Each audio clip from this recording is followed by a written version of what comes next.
ओम सहजात्म स्वरूप परम गुरु परम कृपाणु देव पूज्य पप्पा जी और सर्व ज्ञानियों का आशीर्वाद लेकर हम आज का सत्संग आरंभ करते हैं। जो भी सुने उसे बहुत ही गहराई से समझे, आत्मसात करे और उसे अपने जीवन में, अपने वर्तन में वो प्रदर्शित हो, यानी कि वो हमारे जीवन का एक अंग बन जाए।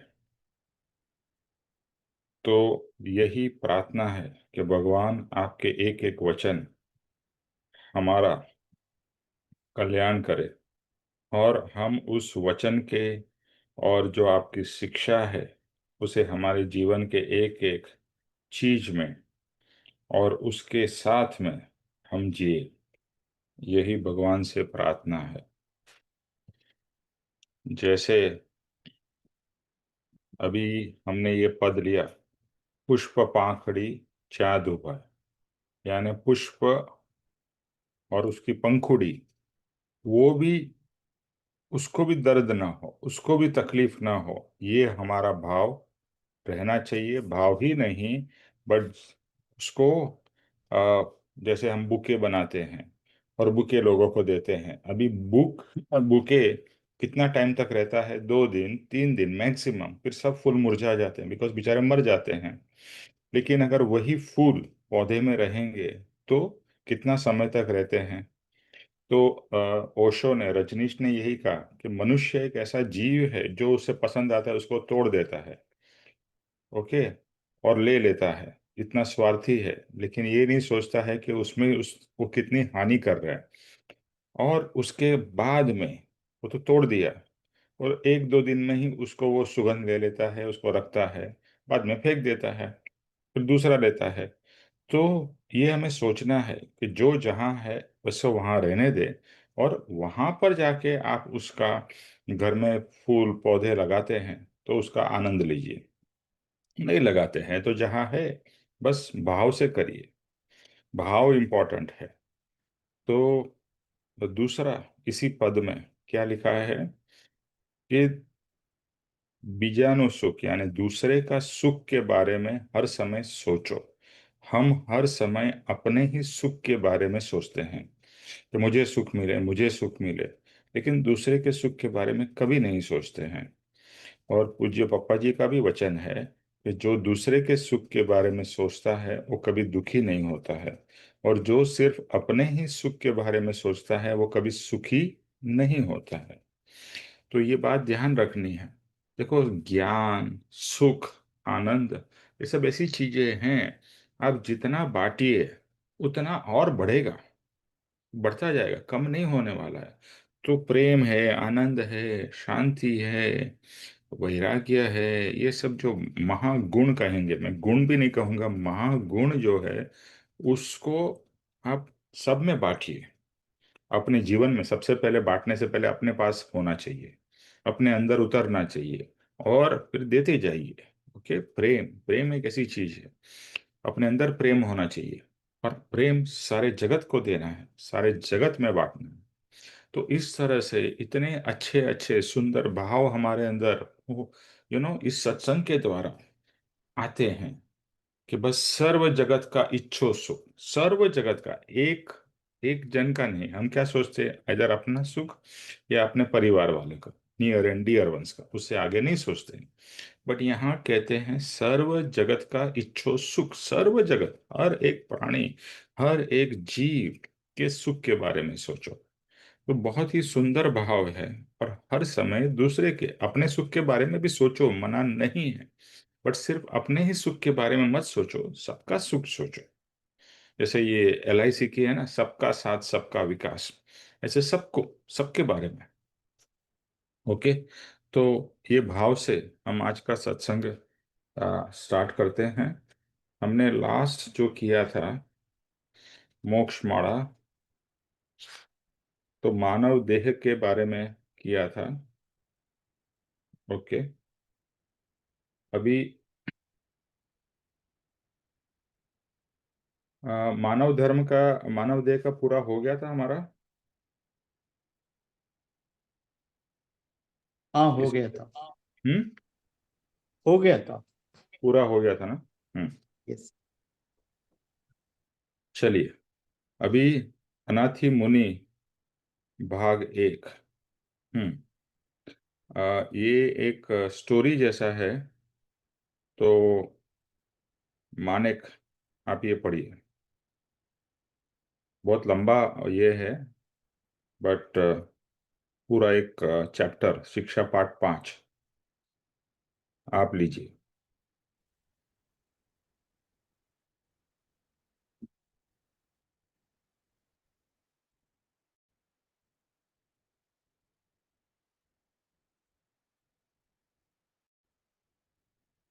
शिक्षा पाठ 5, अनाथी मुनि भाग 1। अनेक प्रकार की रुद्धि वाला मगध देश का श्रेणिक नामक राजा अश्व क्रीड़ा के लिए मंडीकुक्ष नाम के वन में निकल पड़ा। वन की विचित्रता मनोहारिणी थी। नाना प्रकार के वृक्ष वहां नजर आ रहे थे। नाना प्रकार की कोमल बेलें घटाटोप छाई हुई थी। नाना प्रकार के पक्षी आनंद से उसका सेवन कर रहे थे। नाना प्रकार के पक्षियों के मधुर गान वहां सुनाई दे रहे थे। नाना प्रकार के फूलों से वह वन छाया हुआ था। नाना प्रकार के जल के झरने वहां बह रहे थे। संक्षेप में वह वन नंदनवन जैसा लग रहा था।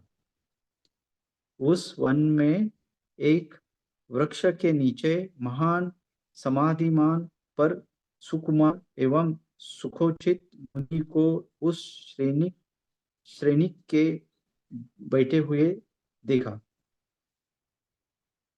उस वन में एक वृक्ष के नीचे महान समाधिमान पर सुकुमार एवं सुखोचित मुनि को उस सैनिक ने बैठे हुए देखा।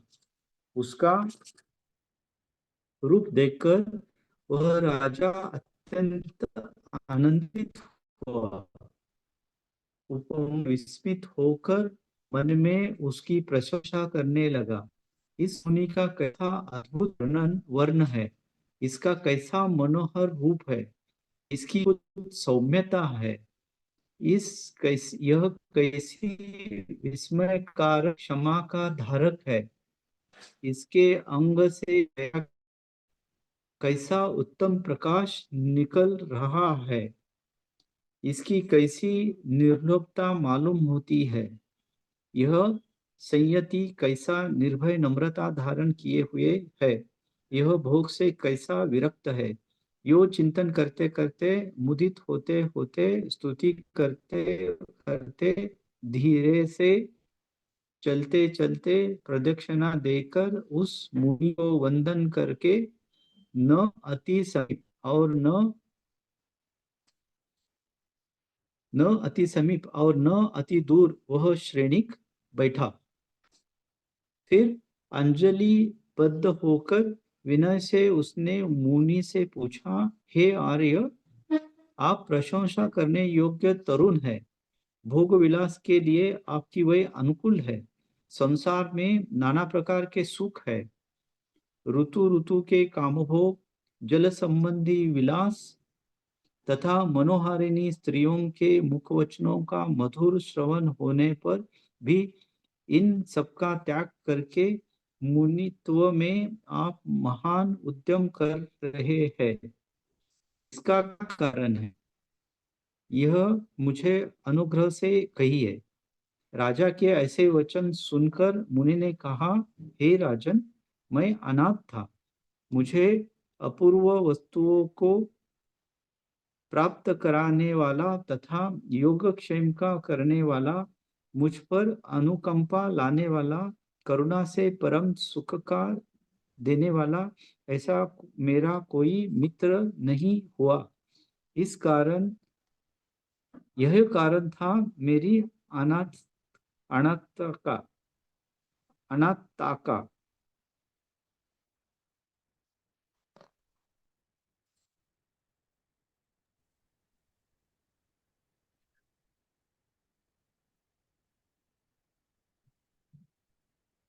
ये इसमें श्रेणिक नाम का एक राजा है। वो वन में वन में जा रहा था, तो उसमें वन की विविधता जो है उन्होंने उन्होंने देखी कि वन में कैसे कैसे है। मीन्स लाइक इतना इतना मीन्स लाइक वो अट्रैक्ट करने वाले सब पूरे वृक्ष है, फूल है, पक्षी है, पक्षियों का वो गुनगुनाना मधुर गान है, फूल है, झरने हैं। इसका मतलब वो अजू वो सराउंडिंग का जो एरिया है उतना मनमोहक है, वो नंदनवन जैसा लगता है।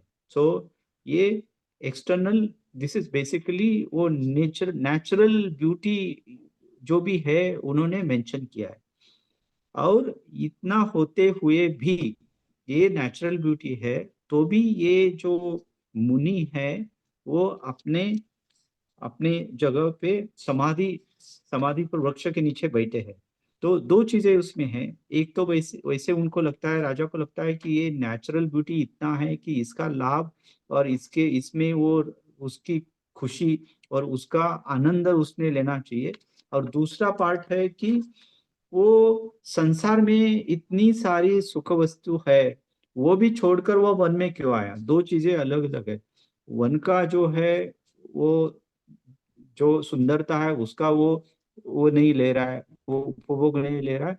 और दूसरा है संसार में जो भी उसको मिल जाता, जो खुशियां मिल जाती है, और वो उसका एज भी इतना ज्यादा नहीं है उसका, तो उसको नाना प्रकार के सुख मिल जाते हैं, वो भी छोड़कर ये वो आके वो वृक्ष के नीचे समाधि लगा के वो बैठे हैं मुनि।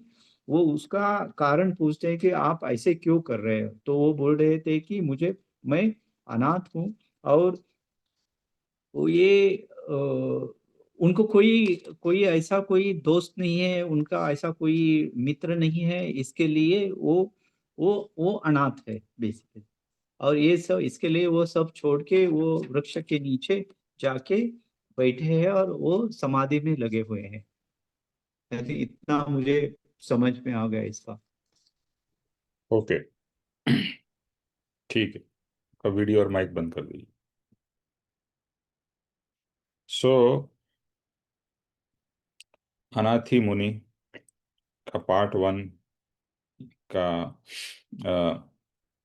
चैप्टर नंबर 5 है, शिक्षा पाठ। तो इसमें दो तीन चीजें समझनी है। देखो, ये जो मोक्ष माला कृपाणु देव ने लिखी है, वो बालव बोध यानी बच्चे को भी समझ में आए बाकी। और जैसे हम हमेशा कहते हैं, इस मार्ग में तो हम अभी बच्चे हैं, किंडर गार्डन में भी है कि नहीं वो भी मुझे नहीं मालूम है, बट हाँ चलो सोच लीजिए किंडर गार्डन में है। ओके। तो अभी हम इस छोटे उस पे है। तो स्टोरी के द्वारा कृपाणु देव महान तत्व हमें समझा रहे हैं। तो इसमें क्या है कि मगध देश के राजा श्रेणिक, वो वन में, जैसे हम जैसे कहते हैं ना पिकनिक के लिए हम जाते हैं, घूमने जाते हैं, ऐसे वो वन में घूमने जाते हैं और देखते हैं।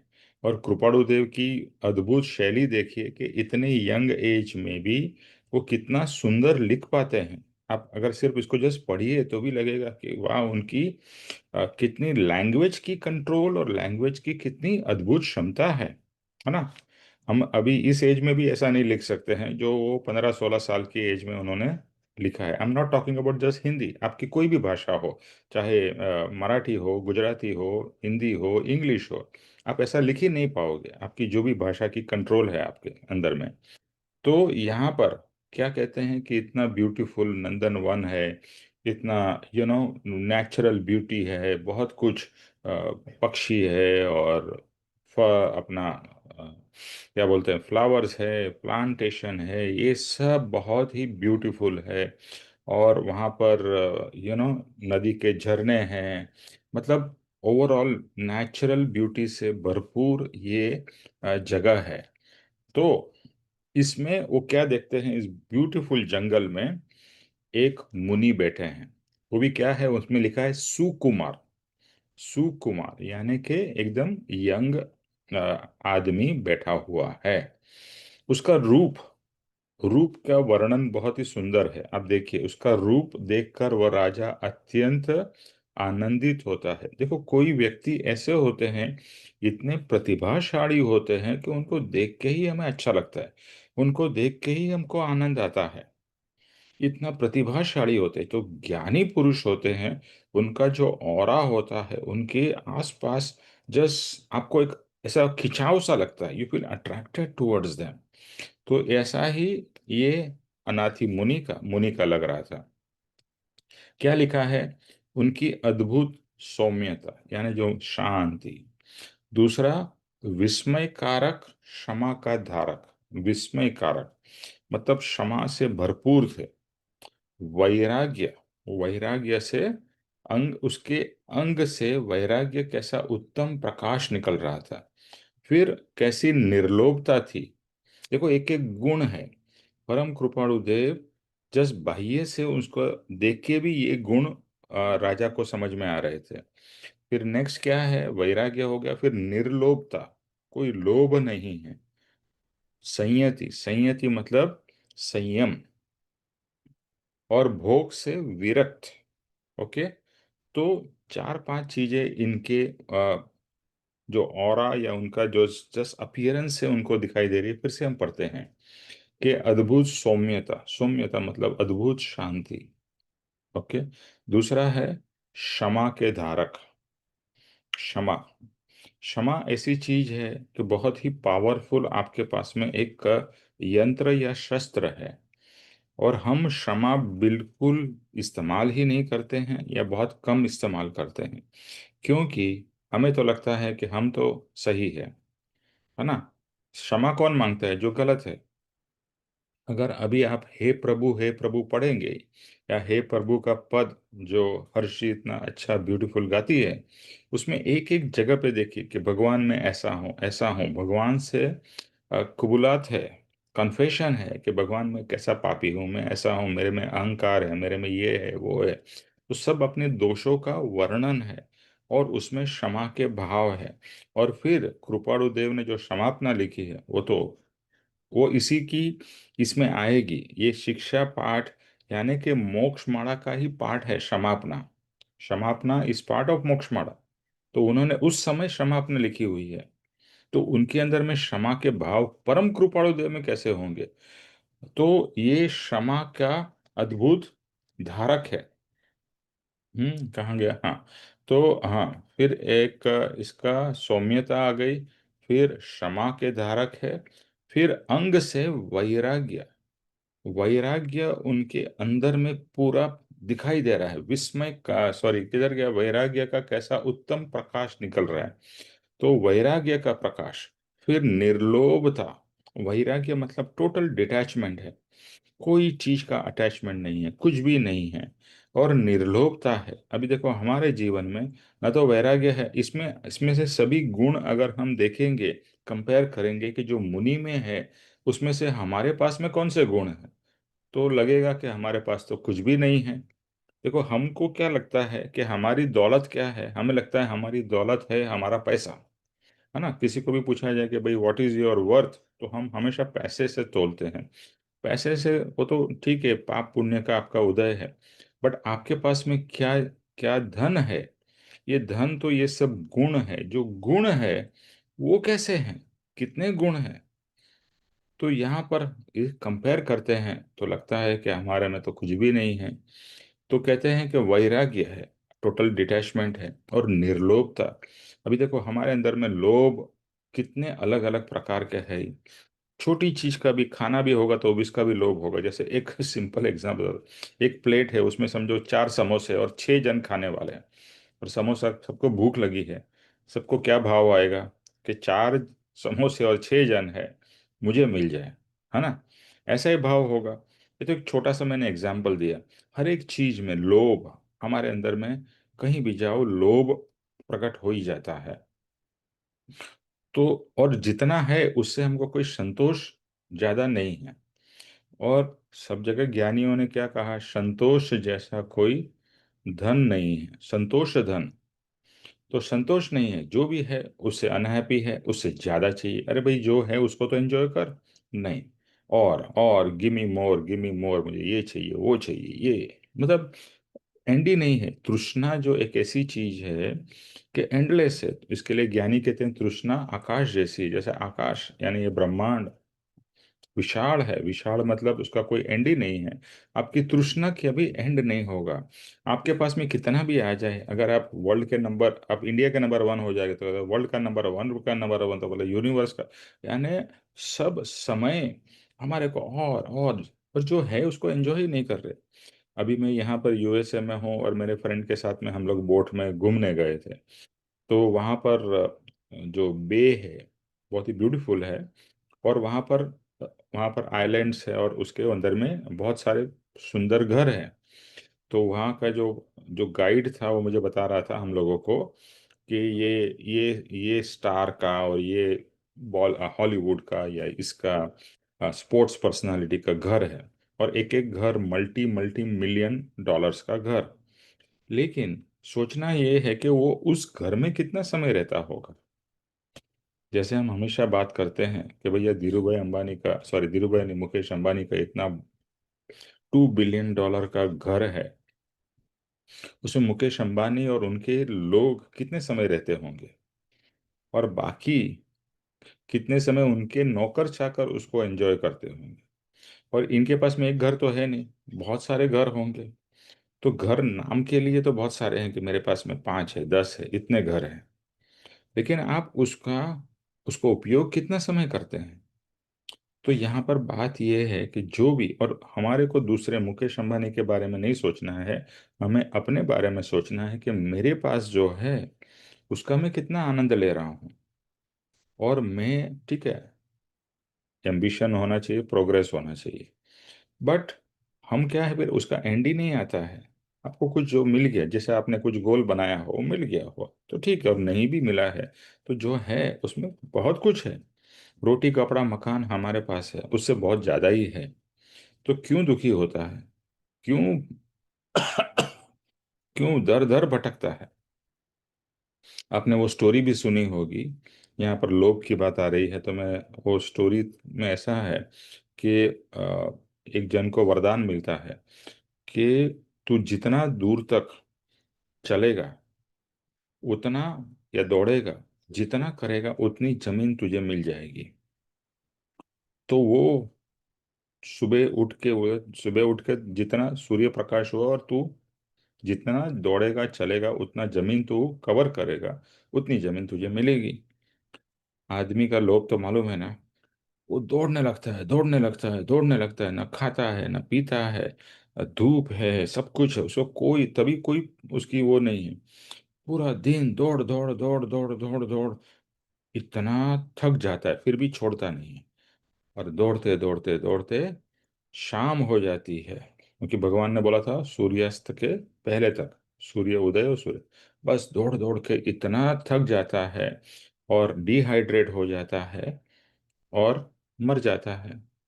और मरने के बाद में उसको कितनी जमीन लगती है, जितनी आपकी हाइट है ना, 6 फीट की जमीन चाहिए आपको। तो कहने की बात यह है, कितना लोभ है। एक जगह पे मैंने बहुत अच्छा सुना था कि बहुत अच्छी एक उर्दू में थी। उसमें ये था कि उतना तो जीना भी नहीं है जितना तो मर मर के, हम है ना मर मर के जीते हैं, है ना। जीते नहीं है, जिंदा है लेकिन जीते नहीं है, मर मर के जीते हैं। मतलब ये चाहिए वो चाहिए, मतलब कांस्टेंट हमारे अंदर में कॉन्फ्लिक्ट चलता ही रहता है, कांस्टेंट कॉन्फ्लिक्ट। शांत अंदर मन शांति नहीं है, क्योंकि इच्छाओं से भरा पड़ा है, चिंताओं से भरा पड़ा है। हम्म। तो यहाँ क्या कहते हैं कि कैसी निर्लोभता है और संयति, संयम। कोई भोग विलास का कोई विरक्त है, भोग विलास की कोई इच्छा नहीं है। तो ये सब देख के मुनि को बहुत, सॉरी, राजा श्रेणी को बहुत अच्छा लगता है, और वो वहाँ उनके पास में, मतलब इसमें कृपाणुदेव ने भी ये सेंटेंस बहुत अच्छा लगता है कि न बहुत दूर न बहुत पास, एक डिस्टेंस मेंटेन करके उनके समीप जाके बैठते हैं और क्या कहते हैं कि हे आर्य, आप प्रशंसा करने योग्य तरुण है। तरुण मतलब यंग मैन है। भोग विलास के लिए आपके पास में सब इंद्रियां मौजूद है, इतने सारे संसार के सुख है, काम भोग जो भी, ये सब सब जो भी संसार के सुख उस समय के होंगे। यहाँ क्या लिखा है उन्होंने, ऋतु ऋतु के काम भोग। अभी गर्मी में कुछ काम भोग कर सकते हैं, ठंडी में कुछ काम भोग, यहाँ पर मतलब एंजॉयमेंट, अलग अलग प्रकार की एंजॉयमेंट। अभी जैसे यूएसए में है तो गर्मी अलग होती है, बहुत डिस्टिंक्ट है, फिर ऑटम आता है, स्प्रिंग आती है, विंटर आता है। अपने देश में गर्मी है, मॉनसून है, और ठंडी कभी कहीं ज़्यादा है कहीं कम है।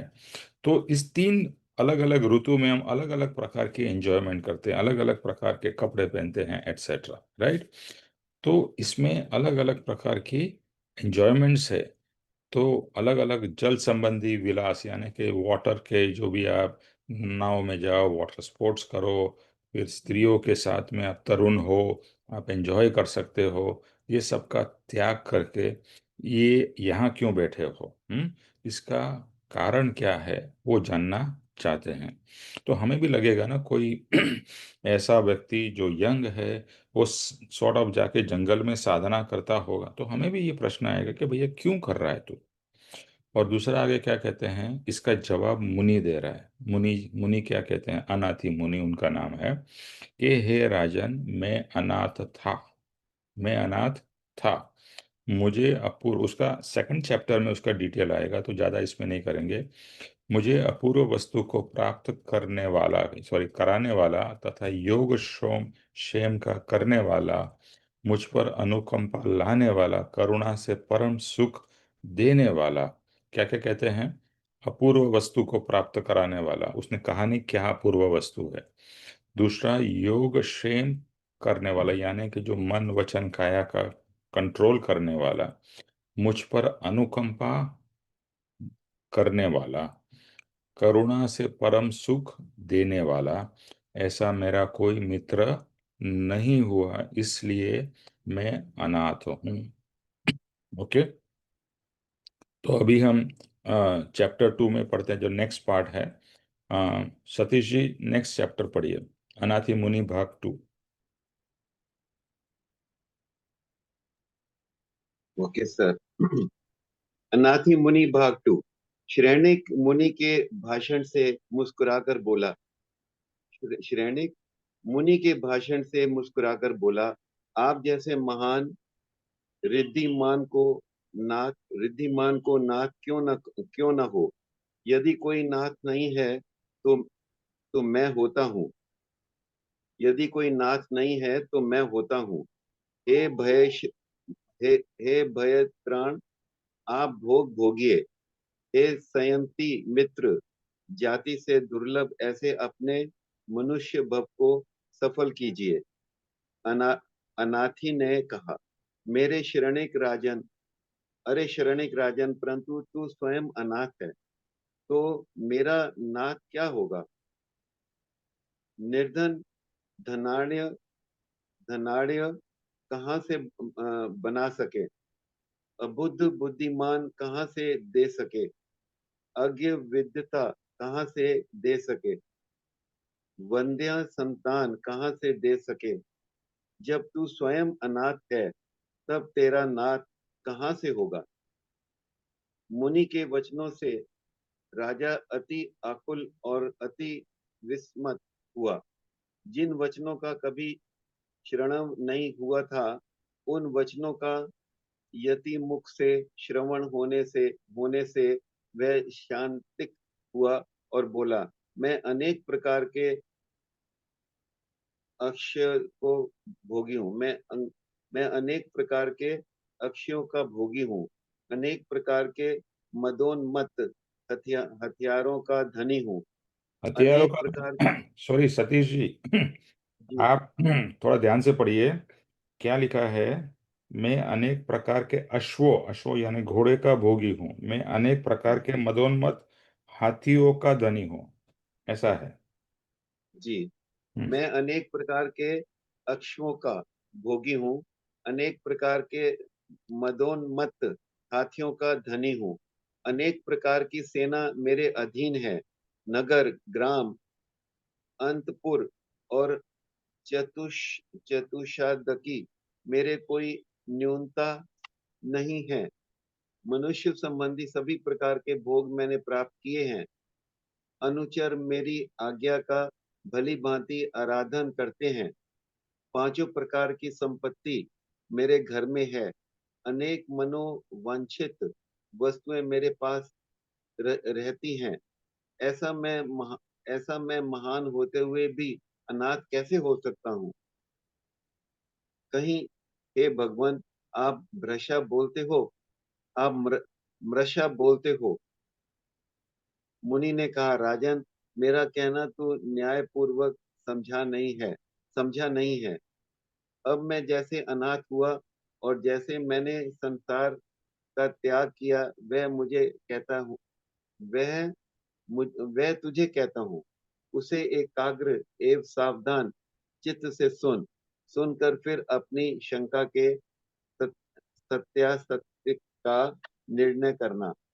बस बस तो इतना ही, बस इतना ही। सर, ये मैंने पहले पढ़ा नहीं, मुझे इतना अच्छा, अभी शेयर कर। मेरा सबसे रिक्वेस्ट है सभी से, जी देखो आपके पास में, सबके पास में पुस्तक है, तो और एक जहाँ से एंड होता है, तो पहले जो प्रीवियस सत्संग है उसको भी सुनिए और उसका चैप्टर भी पढ़िए। आई नो सतीश जी आप नहीं थे, और उसके आगे के भी एक दो चैप्टर पढ़ के रखिए, क्योंकि वही हम करने वाले हैं। तो आप थोड़ा पढ़ोगे तो थोड़ा एक बैकग्राउंड तैयार होगा, और फिर सत्संग का बहुत ज्यादा लाभ होगा। तो ये सबसे रिक्वेस्ट है मेरी। यस सतीश जी। जी जी।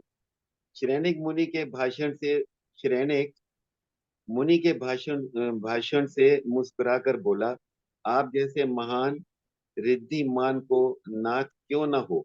नाथ नाथ क्यों न हो? यदि कोई नाथ नहीं है तो मैं होता हूँ। समझ में नहीं आया सर, अच्छा आप ठीक है, बताइए। चलिए कोई बात नहीं। आपका माइक और ये म्यूट कर दीजिए। नाथ मतलब तो यही हो गया ना कि बड़ा, मेरे से बड़ा कोई, मेरे को चलाने हाँ वाला, हाँ मेरे हाँ, को ज्ञान देने वाला। यस, बराबर है। जब भी हम कहते हैं ना अनाथ आश्रम, अनाथ, अनाथ बच्चा है, व्हाट इज अनाथ, कि जिसका नाथ नहीं है। तो नॉर्मली जो सबसे पहले हमारे नाथ होते हैं वो हमारे पेरेंट्स होते हैं। ओके, तो जो बच्चे लोग के पेरेंट्स नहीं होते हैं उसको हम अनाथ कहते हैं, अनाथ। ओके, तो जो अनाथ है, हाँ, उसके बारे में यहाँ बात हो रही है। तो मुनि ने क्या कहा, मुनि ने कहा कि मैं अनाथ हूँ। हम्म, तो अनाथ हूँ क्योंकि मेरा कोई नाथ नहीं है, मेरा कोई ध्यान रखने वाला नहीं है, मेरा कोई ऐसा मित्र नहीं है। जो पहले वाला आप फिर से पैराग्राफ में देखेंगे, हे राजन मैं अनाथ था, मुझे अपूर्व वस्तु को प्राप्त कराने वाला तथा योग क्षेम का करने वाला, मुझ पर अनुकंपा लाने वाला, करुणा से परम सुख देने वाला ऐसा मेरा कोई मित्र नहीं हुआ, इस कारण मैं अनाथ हूं। अभी जो श्रेणिक अलग सोच रहा है और मुनि अलग बोल रहा है, तो ऑब्वियसली श्रेणिक जो है वो घोर संसारी है, वो संसार के पॉइंट ऑफ व्यू से सोच रहा है, और यहाँ अनाथी मुनि तो और ही कुछ बात कर रहे, तो राजा को समझ में नहीं आ रहा है। तो राजा क्या कहते हैं, अरे आप तो इतने रिद्धिमान हो, तो आपका नाथ क्यों नहीं होगा। और कहते हैं अगर आपका कोई नाथ यानी कि आपका कोई साथी, सहकारी या मित्र नहीं है, तो मैं हो जाता हूँ, मैं आपका नाथ, मैं आपका ध्यान रखूंगा। That is what is saying. और कहता है आप भोग भोगतिए, कोई चिंता मत करिए। ओके, और मित्र, ये जो भी मेरे पास है, ये मनुष्य भव, राजा का क्या सोचना है? जो साधारण हर कोई मनुष्य एक ही सोचता है, जिंदगी न मिलेगी दोबारा, तो बस पैसा कमाओ और पैसा उड़ाओ, भोग भुगतो। हम्म वही एक मनुष्य का गोल रहता है कि पैसा को किस तरह कमाया जाए, सही तरीके से, गलत तरीके से, ऐसा वैसा करके पैसा कमाओ। आज की बात कर रहा हूँ, उस समय का थोड़ा समय अलग था, बट आज के समय में इसको हम रेफरेंस में ले, तो कैसा किस तरह से बनाओ और कैसा पैसा किस तरह से भोगो। अभी जैसा इंडिया में है और यूएस में, तो मटेरियलिज्म बहुत ही ज्यादा है, एक्सट्रीम मटेरियलिज्म। ओके, वहां पर और कुछ सोचना ही नहीं है, पैसा बनाओ, पैसा भोग भोग, तो ये यहाँ जाओ, वो करो, ये करो, मतलब टोटल। और मैं ये नहीं कर रहा हूँ नहीं करो, पर जीवन का लक्ष्य और कुछ है ही नहीं, बस यही भोग भोग भोग, पांच इंद्रियों के भोगों में डूबे रहो। तो क्या कहता है तो कि हे श- तो ये सब राजा उसे कहता है कि हे श्रेणिक, परंतु तू स्वयं अनाथ है, ऐसा मुनि कहते हैं। राजा ने बोला सब कुछ मेरे पास है, मैं तेरा नाथ बन जाता हूँ, तू भोग भोगत मजा कर, ऐश कर, मैं तेरा सब ध्यान रखूंगा। तो मुनि वापिस उसको क्या कहते हैं, राजन तू स्वयं अनाथ है, तो तू मेरा नाथ कैसा होगा? अरे तू अनाथ है और मुझे नाथ बनाने की अब बोल रहा है कि मैं तेरा नाथ बनूंगा, तो हाउ इज दैट पॉसिबल? फिर उसका एग्जाम्पल देते हैं कि भाई जिसके पास पैसा नहीं है वो दूसरे को कैसा धन देगा, जिसके पास बुद्धि नहीं है वो दूसरे को कैसी बुद्धि देगा, जिसके पास में विद्वत्ता नहीं है वो कहाँ से उसको दूसरे को सीख देगा। जहाँ पर जो जो जो लेडी, जो बंधिया यानी कि जो बच्चा नहीं दे सकती, वो कैसे बच्चे देंगी? तो इस तरह से तू स्वयं अनाथ है, तो अभी मेरा नाथ कैसे होगा? ओके, तो इस तरह से मुनि उसे कहता है। फिर से राजन, ये देखो इट्स लाइक अ ड्रामा। फिर वापिस राजन क्या कहता है, राजन मुनि के वचन से सोच के और कंफ्यूज हो जाता है और कहता है कि ये सब क्या, मतलब कौन सा क्या बोल रहे हैं, समझ में नहीं आ रहा है राजन को। और फिर क्या कहते हैं कि मैं अनेक प्रकार के अश्वों का भोगी हूँ, मैं तो राजा हूँ, मेरे पास में इतने घोड़े हैं, कितने सारे हाथी है। बिकॉज उस समय जो तुलना होती थी ना, बहुत पुराने जमाने में, कि तुम्हारे पास में कितने गाय है, कितने घोड़े हैं, कितने ये है, उस हिसाब से, क्योंकि उस समय रुपया बहुत चलता नहीं था, तो फिजिकल अमाउंट से उसकी धन की का वो होती थी। और उस समय दहेज में गाय या ऐसा कुछ बैल दिया जाता था, पैसा उस समय ज्यादा चलन नहीं था, बार्टर सिस्टम था। तो कहता है मेरे पास में घोड़े हैं, हाथी है, सेना इतनी बड़ी है, नगर है मेरे पास में, और मतलब जो बोलो मेरे पास में है। हम्म तो मेरे पास में तुम जो भोग तुमको भुगतना है, एक भी भोग ऐसा नहीं है जो मैं आपको प्रोवाइड नहीं कर सकता हूँ। मेरे पास में इतने नौकर चाकर हैं, मैं एक एक रिक्वेस्ट भी नहीं करूंगा, मैं सब सोचूंगा कि मुझे ये चाहिए, तुरंत लोग दौड़ के मेरे को पानी क्या दूध देंगे, शरबत देंगे, जो चाहिए वो देंगे। ओके, तो पांचों प्रकार की संपत्ति सब कुछ है मेरे पास में।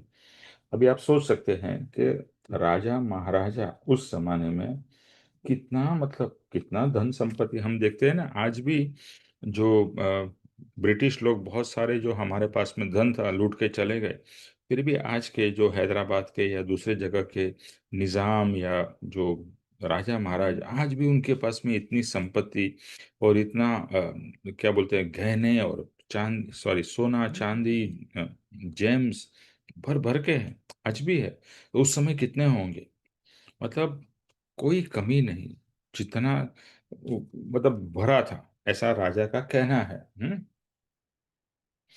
तो आप ऐसा क्यों गलत क्यों बोल रहे हो कि मैं आपका नाथ नहीं हो सकता जब भी मेरे पास में इतना सब कुछ है? वो जैसा मुझे इसमें से वो पिक्चर का डायलॉग आया अमिताभ बच्चन का। अमिताभ बच्चन बोलता है ना, मेरे पास में घर है, गाड़ी है, ये है, वो है, क्या कमी है मेरे पास? इसी तरह से राजन बोल रहा है मेरे पास में कोई कमी नहीं है, इतना मैं धनी हूँ। हाँ, तो फिर मुनि उसको फिर से समझाते हैं, क्या कहते हैं कि तू राजन समझ नहीं रहा है मैं क्या बोल रहा हूँ, कि जो संसार का मैंने त्याग किया है, उसे एकाग्र एवं सावधान चित्त से सुन, कि संसार का मैंने त्याग क्यों किया है, उसके बारे में मैं तुझे बताता हूँ, फिर तेरे जो भी डाउट्स है सब क्लियर हो जाएंगे। ओके, सो ज्योतिष भाई नेक्स्ट पढ़िए, नेक्स्ट पैराग्राफ।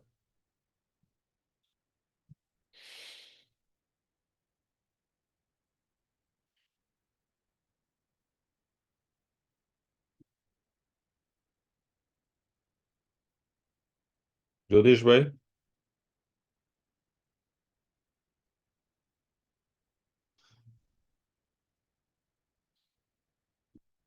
चलिए हर्ष जी आप पढ़िए।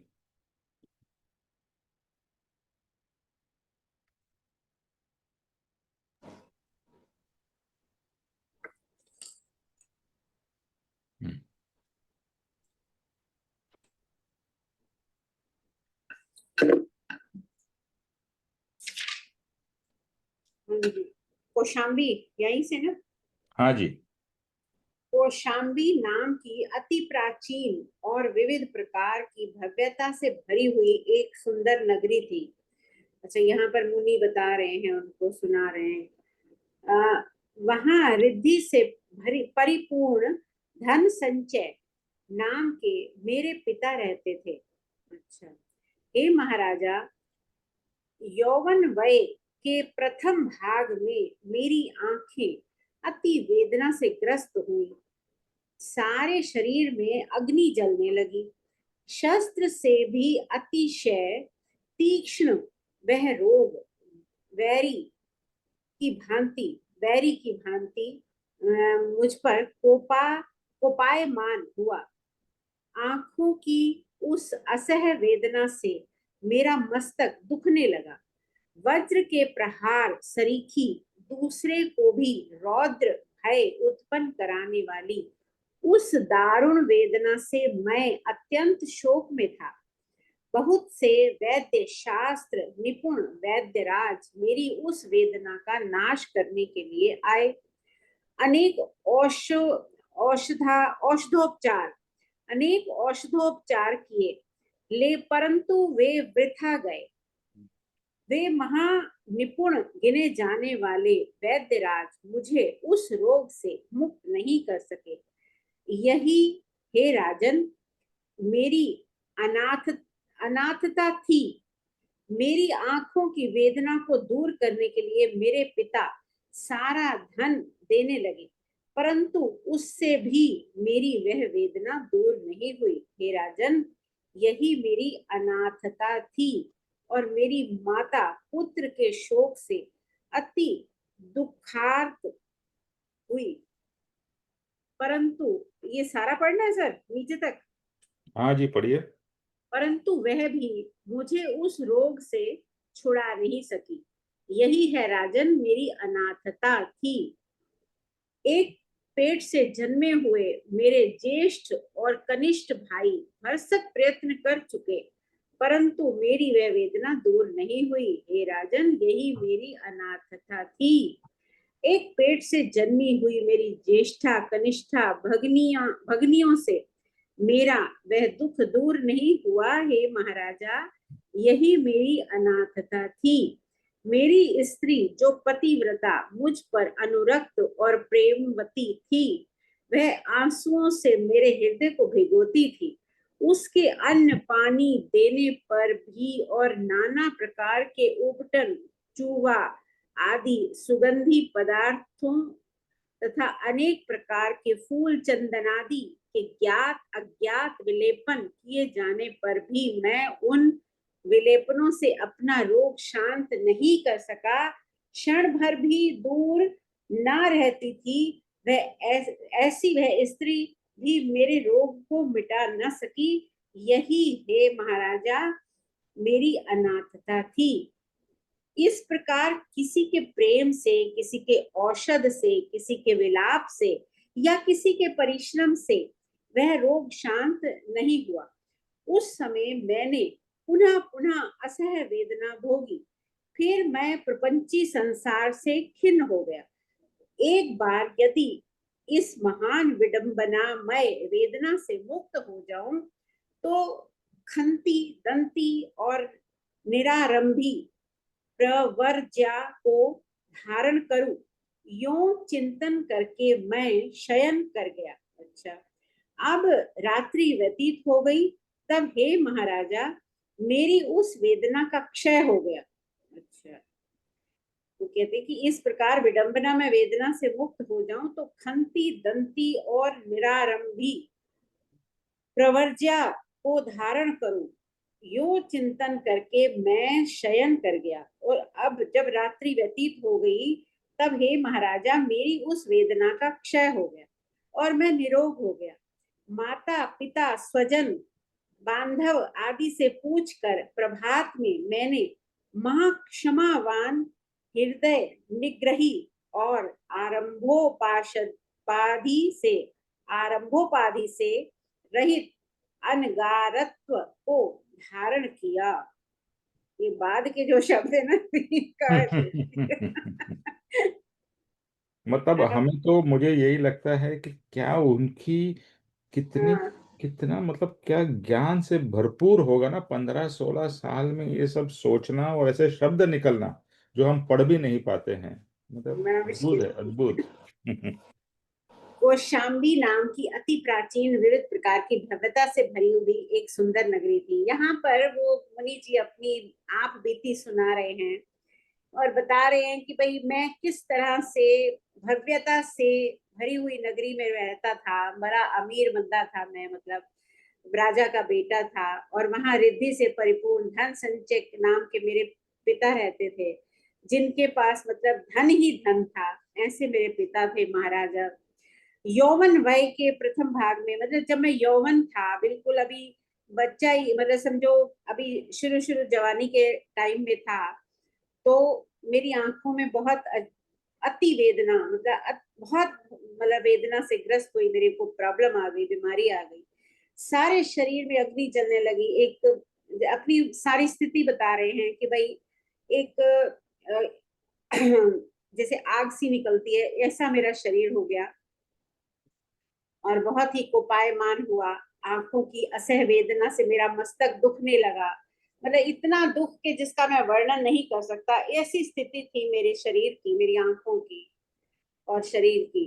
वज्र के समान सरीखी, दूसरे को भी रौद्र भय उत्पन्न कराने वाली, भाई ऐसी जो दूसरा देखे वो भी दुख दुख से भर जाए, ऐसी मेरी स्थिति थी। दारुण वेदना, अति वेदना, मतलब से मैं अत्यंत दुखी था, शोक में था।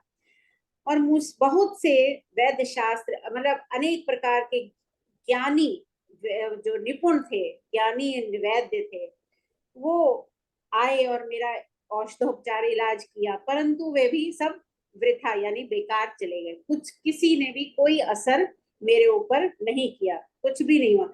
और अब वो बता रहे कि यही मेरी अनाथता थी, मतलब जब ये स्थिति आई तो उस टाइम मेरे को लगा कि मेरा कोई नहीं है, अनाथ हूं मैं, मेरा कोई दुख दूर नहीं कर सकता, मेरा कोई अपना भी नहीं है। और इसी तरह जब पिता ने सारा धन भी लगा दिया, फिर भी वेदना दूर नहीं हुई, तो यही मेरी अनाथता थी। यहाँ पे आके मुझे फिर से मेरे दिमाग में ये बात आई कि देखो मेरा कोई नहीं, तो रोग से नहीं मैं छूट पाया। और जब मेरे भाई बहन, मेरी बहनें और सबने, मतलब मेरी माँ, सबने प्रयास कर लिया, लेकिन फिर भी मेरी दुख दूर नहीं हुए। मेरी पत्नी जो मेरे को इतना प्यार करती थी, मेरी सेवा करती थी, बहुत तरह तरह से वो मेरे को उसने खाना दिया, पानी दिया और उबटन लगाए मेरे उस शरीर के ऊपर, मतलब जो वो कर सकती थी उसने किया, फूल चंदन आदि। लेकिन फिर भी मेरे दुख दूर नहीं हुआ, मेरी बीमारी दूर नहीं हुई। वहां पर मैंने समझा कि ये मेरी अनाथता है। उस टाइम मेरे दिमाग में अटैक हुआ कि देखो मेरा कोई नहीं, यहाँ पर आके मैं हार गया, कोई नहीं मेरा। क्षण भर भी दूर ना रहती, मेरी स्त्री ने भी वो वहां में मेरे को फीलिंग हुई, मेरे को महसूस हुआ कि भाई अब मेरा इस कोई नहीं, मैं अनाथ हूँ बिल्कुल। इस प्रकार किसी के प्रेम से, औषध से, किसी के विलाप से, किसी के परिश्रम से रोग शांत नहीं हुआ।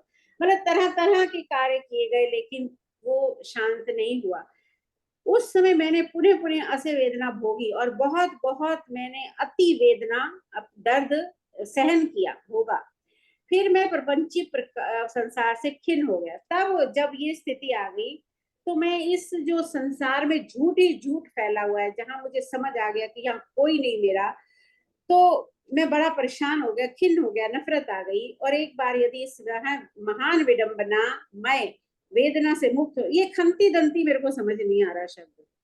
हाँ ठीक तो है, वो कह रहे हैं कि पढ़िए। भाई जब जब मैं इतनी वेदना से, इतनी मतलब हैरान करने वाली विडंबनामय वेदना से भाई अगर मैं मुक्त हो जाऊं, तो खंती दंती निरामय विव्रज धारण करूं, मतलब यही होगा कि भाई मैं भगवान की शरण में जाऊं, इसका मतलब यही होगा। तो यो चिंतन करके मैं शयन कर गया। जब मैंने ये शब्द बोलकर मैं सोया, तो रात्रि चली खत्म हुई, तो सुबह जब मैं उठा, तो मेरी सारी वेदना खत्म थी, मैं बिल्कुल निरोगी हो गया।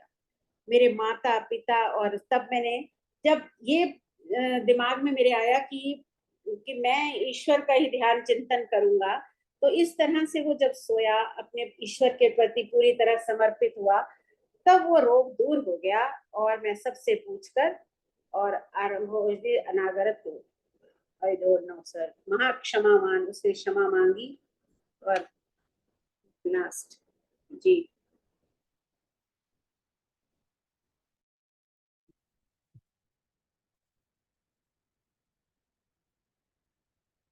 हम्म।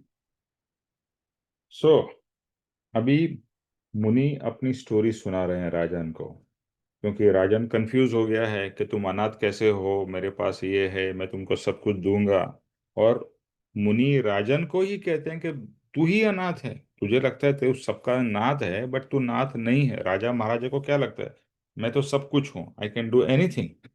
तो राजा को ये अपनी स्टोरी सुनाते हैं। राजन को पहले तो बोलते हैं तू ही अनाथ है। तो राजन तो कंफ्यूज है कि मैं कहाँ से अनाथ हूँ। अभी आपको भी कोई बोला जाए कि आप अनाथ हो, बोलेगा नहीं मेरे पेरेंट्स है, मेरे ये हैं वो है, मेरा ये फैमिली है, मेरा ये, तो मैं अनाथ हूँ ही नहीं। That's what.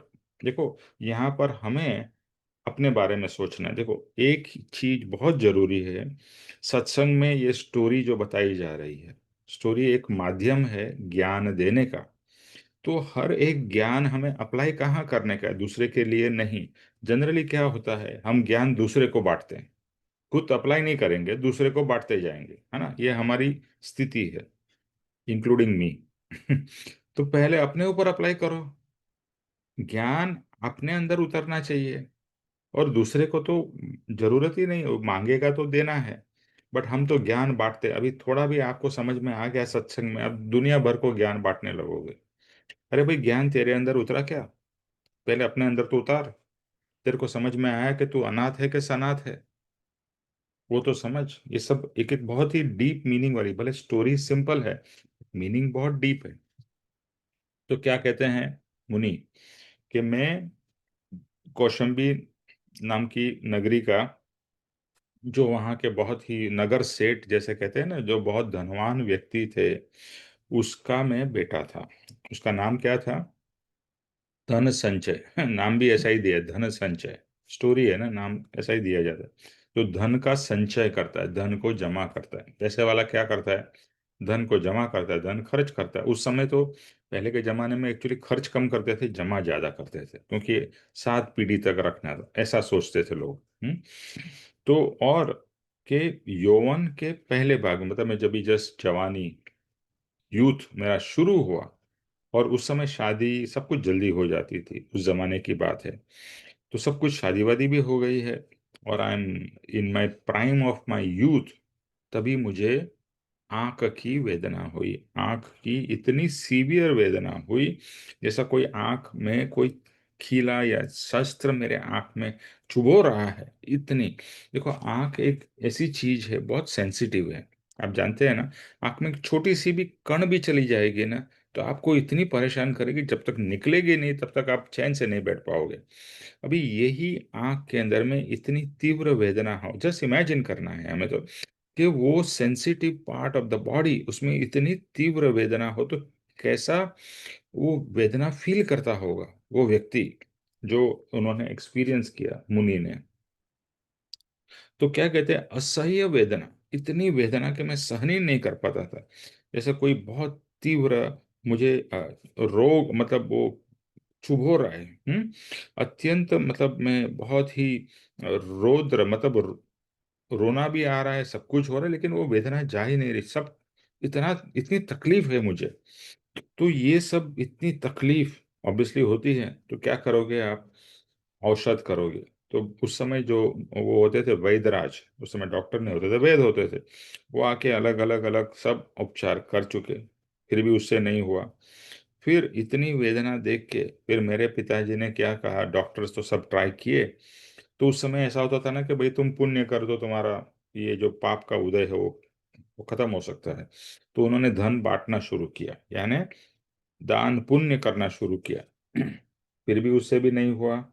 फिर मेरी माता बहुत दुखी, ऑब्वियसली माता को तो सबसे ज्यादा दुख अपने बेटे का होता ही है। तो उसने भी बहुत सारे यत्न किए, फिर भी नहीं गए। मेरा भाई, मेरी बहन, सबने कोशिश कर ली, नहीं हुआ। मेरी पत्नी, जो मुझे इतना प्रेम करती थी, वो निरंतर रोती रहती थी। और जो कोशिश हो, ये लेप और वो सब लगाना, ऊपर पट्टी बांधना, जो भी करना था, उसने भी सब कुछ किया। इतना सब करने के बाद भी ये रोग गया नहीं। इन शॉर्ट, सब कुछ किया लेकिन रोग नहीं जा रहा था। तो हर जगह पे क्या लिखते हैं, ये मेरी अनाथता थी। डॉक्टर ने ट्राई किया, नहीं कर पाए, अनाथता थी। फादर ने दान पुण्य किया, नहीं हुआ, मेरा अनाथता थी। मेरी माता ने कोशिश की, नहीं हुआ, मेरी अनाथता थी। मेरे भाइयों ने कोशिश की, नहीं हुआ, अनाथता थी। अनाथता शब्द को पकड़ना है बार बार। फिर बहनों ने किया, नहीं हुआ, अनाथता थी। मेरी पत्नी ने सब कुछ कोशिश की, नहीं हुआ, अनाथता थी।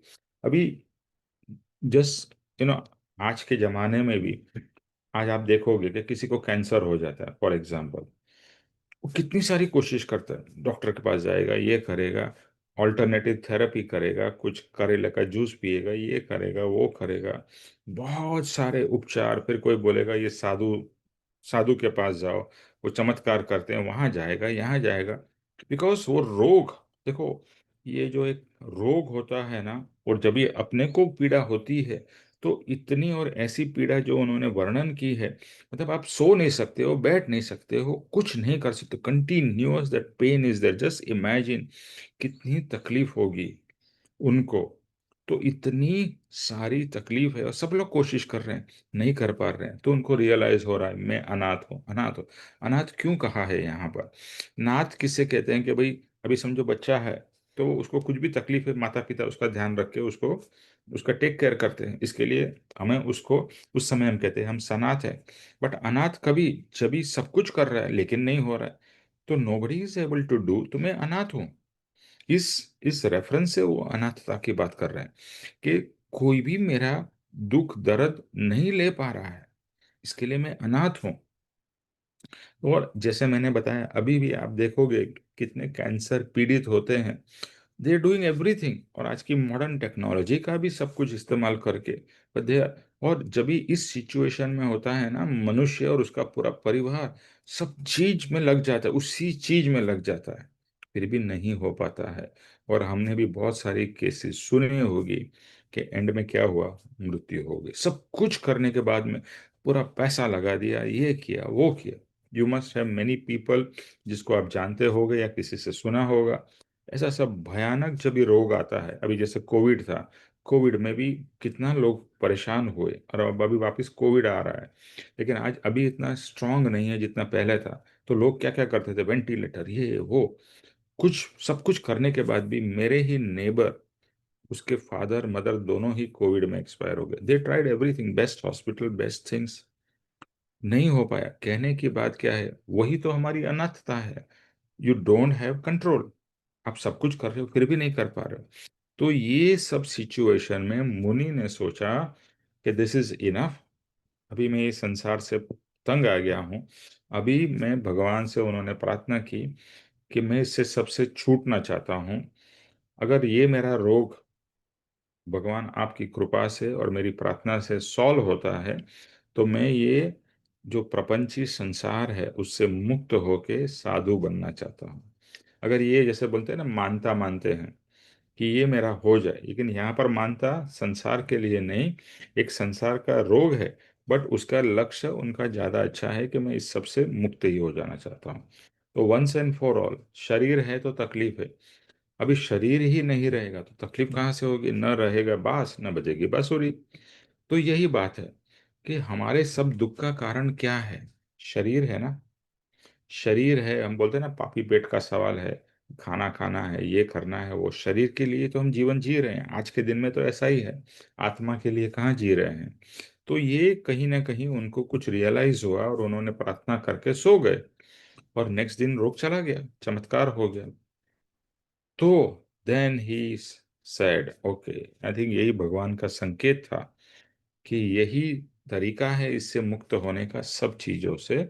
और वो फिर अपना पूरा बल लगा के, खंती दंती जो आप बोल रहे हो ना, और निरारंभी यानी कि पूरा अपना स्ट्रेंथ लगे और बाकी सब चीज को छोड़ छाड़ के वह इस इससे इससे मुक्त हुए, संसार से मुक्त हुए। हम संसार से मुक्त होना ही नहीं चाहते, हमको सुख चाहिए, लेकिन संसार को छोड़ना नहीं है। और संसार को फिजिकली छोड़ने की बात नहीं है, संसार भाव को छोड़ना है। और हमें संसार प्रिय है, संसार दुख का कारण है। अभी आप सोचिए कि जहां पर दुख है उसे छोड़ना नहीं है और सुख प्राप्त करना है। यानी संसार को त्यागी हो सकते तो अच्छी बात है, लेकिन जो हम इतना संसार से जुड़े हुए हैं, अभी सोच लीजिए कि कोई चीज गर्म है, जैसा आप खाना वाना बनाते हैं तो गर्म है, अभी आप उसको टच करोगे तो आपका हाथ जलेगा ना। सिंपल सी बात है। इसी तरह से ये संसार है, ज्ञानी लोग क्या कहते हैं, ये संसार त्रिविध ताप से जल रहा है। त्रिविध त्रिविध ताप। और ये पहले भी बहुत बार बात हुई है, but it is in reference, यहाँ पर ये समझना है कि आदि व्याधि उपाधि से ये संसार जल रहा है, और इस संसार के हर कोई व्यक्ति उसमें पीड़ित है। आदि यानी कि मानसिक, व्याधि यानी कि शारीरिक, और उपाधि मतलब बाकी सब चिंताएं, जॉब की, पैसे की, समाज की, देश की, दुनिया में यहाँ वॉर हो रहा है, ये हो रहा है, वो हो रहा है, उससे मेरे को क्या इम्पैक्ट होगा। तो इस सब में हम निरंतर, जैसा भुट्टा को सेकते हैं ना, इस साइड से सेका, वो इस साइड से सेका, तो कभी आदि, कभी व्याधि, कभी उपाधि, कंटिन्यूअस चालू ही है। तो ज्ञानी को ये रियलाइज होता है कि भैया यहाँ पर क्या सुख है, नाम मात्र का सुख है, और मैं उसी में मरने जा रहा हूँ बार बार। तो उनको ये सब रियलाइजेशन होता है थ्रू दिस होल प्रोसेस। और फिर वो माता, स्वजन, सबसे, और प्रभात में यानी सुबह जब भी उनका रोग मिट जाता है, इंद्रिय निग्रह करते हैं। यानी ये सब जो इंद्रिय के भोग है, आरंभ उपाधि, आरंभ आरंभ उपाधि यानी क्या है, हम कुछ भी काम करते हैं तो आरंभ किया, आरंभ किया तो फिर उपाधि होगी उससे। आपने कुछ नया बिजनेस चालू किया, उसमें कुछ ना कुछ तो इश्यूज आएंगे। आपने शादी की, आरंभ किया या ना कुछ न किया, तो कुछ शादी की तो उसके साथ में शादी के प्रॉब्लम्स आएंगे। यानी आप कोई भी आरंभ करो, संसार के आरंभ की बात करो, उसमें प्रॉब्लम जुड़े हुए है ही। आपने घर लिया, हम्म तो बोले कि घर तो रहने के लिए चाहिए, बट चाहिए, फिर घर के लिए पैसा। अभी आजकल तो सब लोग घर किससे लेते हैं? लोन से लेते हैं। लोन लिया तो हर महीने लोन भरते रहो।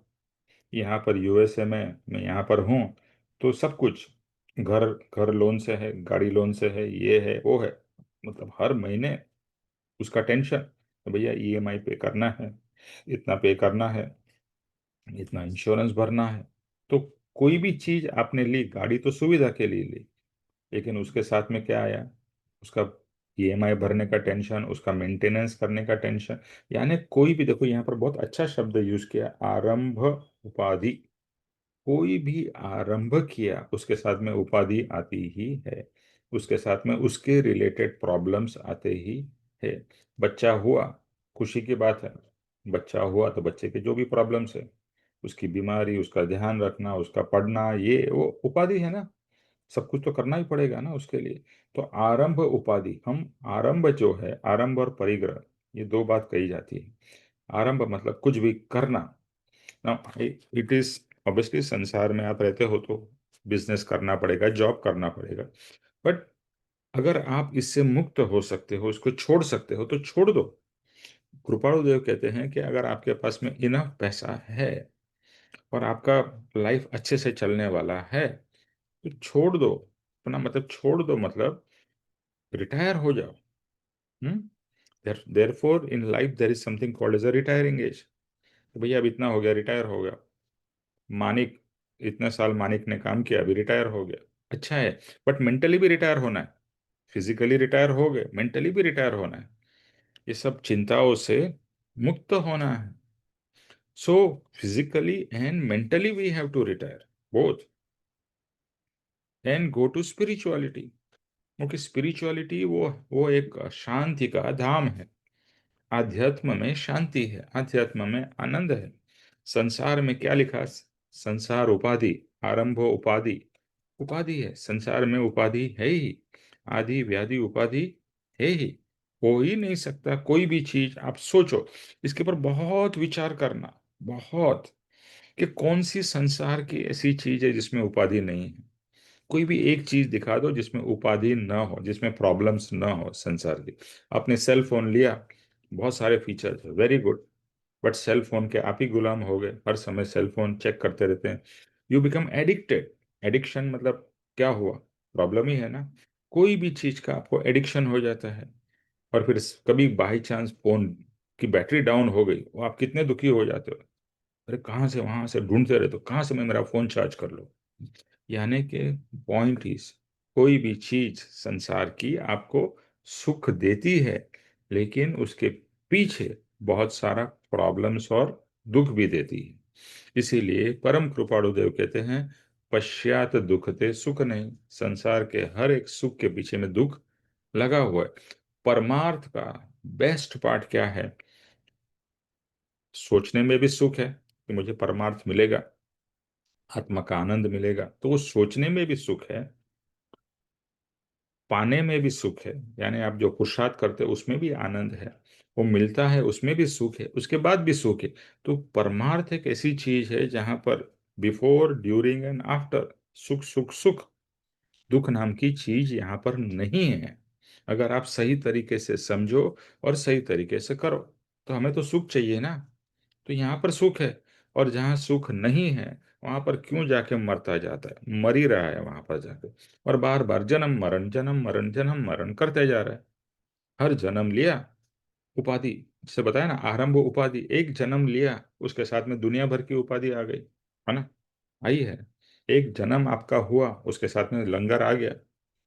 तो इसी तरह से समझना है कि ये सबसे अनाथि मुनि क्या होना चाहते हैं? मुक्त होना चाहते हैं। तो इंद्रिय निग्रह, आरंभ उपाधि से रहित अना अनगारत्व को धारण किया।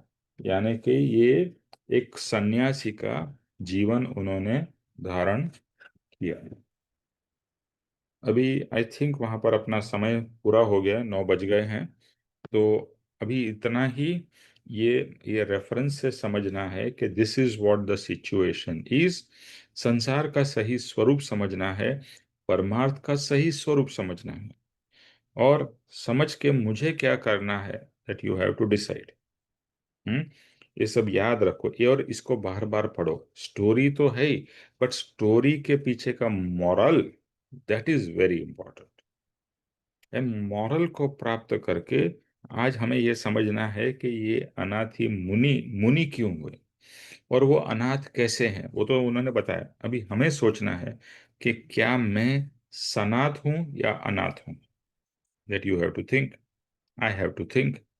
क्योंकि जब तक अनाथता की फीलिंग नहीं होगी, आप उसका एक्शन भी नहीं लोगे। जब तक आपको दुख नहीं लगेगा, तब तक आप सुखी होने का सोचोगे नहीं। और जब तक ये रियलाइज नहीं होगा कि ये जो संसार के सुख है वो बहुत ही टेम्पररी है, क्षणिक है। अभी कल हम लोग बाहर बहुत अच्छे, मेरा फ्रेंड और सब लेके गए, बहुत ही अच्छा बोट राइड हुआ, बहुत ही बढ़िया रेस्टोरेंट में गए, खाए पिए। हम्म बहुत अच्छा लगा उस समय। But it is over. उतना समय तक एंजॉयमेंट, बाकी खत्म, फिनिश। मतलब कुछ बोलते हैं ना, चंद समय की चांदनी फिर अंधेरी रात। तो थोड़ा समय का वो प्रकाश है, थोड़ा समय का आनंद है। और मैं ना नहीं बोल रहा हूँ कि वो आनंद मत लीजिए, बट रियलाइज करिए। फिर से वो खत्म हो गया, वो खाना पीना एंजॉयमेंट, शादी में गए, यहाँ गए वहां गए, एंजॉयमेंट किया, वो खत्म हो गया, फिनिश। कहाँ, इट डज नॉट लास्टिंग। तो ज्ञानी को ये रियलाइज हुआ कि ये सब क्षणिक सुख है, और वो भी खोखले हैं। अगर बहुत डीप में देखोगे तो लगेगा ये खोखला सुख है, सब दिखावे का सुख है, ज्यादा कोई डीप में सुख है ही नहीं। तो डीप का सुख ज्ञानी ने ढूंढा, प्राप्त किया और हमें दे रहे हैं। ठीक है, तो आज के लिए यहाँ पर इतना ही। हम्म। ओके, सुनीता जी, सुनीता जी। जी निमेश जी। हाँ, अपना जय स्वरूप करिए। हाँ जी।